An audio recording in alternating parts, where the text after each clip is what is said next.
En intégrant à tes matins le smoothie aux fruits et feuillus verts, tu vas rapidement obtenir en concentré une portion d'énergie avec les bons sucres. En plus des bonnes calories, cette recette sans gras va aussi poursuivre l'hydratation, le nettoyage et l'élimination des toxines. Tu vas donc obtenir un poids santé qui se maintient, une humeur stable et plus d'énergie. Et tout ça sans privation ou jeûne, sans te sentir mal ou coupable de manger du sucre, car c'est le matin que tu en fais des réserves qui te servent pour le reste de la journée. Et tu vas faire ça en un tournement. Alors, étape 1, tout simplement, je te dirais environ 2 tasses de liquide. Tu vas vouloir ajouter de l'eau de coco, de l'eau normale ou de l'eau d'érable, par exemple. Étape 2, avoir des feuillus, feuillus verts. Alors, à ce moment-là, on veut différents types, épinards, betterave, coriandre, persil, kale, peut-être des feuilles de betterave, même de la laitue. Alors, ce que tu aurais à portée de main. On pourrait aussi y ajouter des germinations, par exemple du tournesol, du trèfle, vraiment en germination.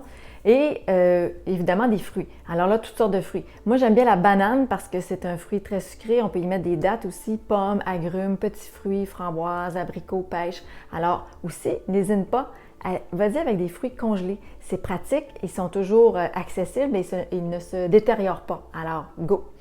Vas-y aussi avec des fruits qui sont frais de saison ou avec des fruits hors saison. C'est facile quand c'est congelé.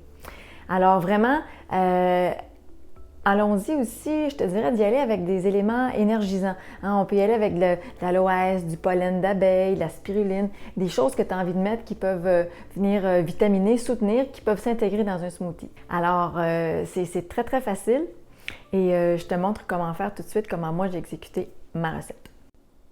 Alors pour ma part, moi j'avais sous la main des fruits congelés.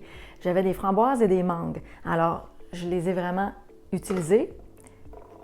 Je l'introduis, je les mets vraiment dans mon récipient qui est un récipient qui va aller sur un socle pour se mélanger. Alors j'y vais avec à peu près cette quantité de coriandre que je vais ajouter.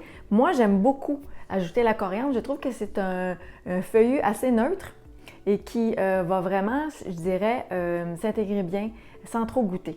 Alors, j'y vais avec ça et je vais y aller compléter vraiment aux 3/4 de la hauteur ici des fruits avec une quantité d'eau. C'est tout. Et j'ai ajouté, pour sucrer davantage, du sirop d'érable. Ça aurait pu être des dattes, une autre banane, pour vraiment sentir le plaisir de goûter quelque chose de sucré. Et puis, faites-toi plaisir.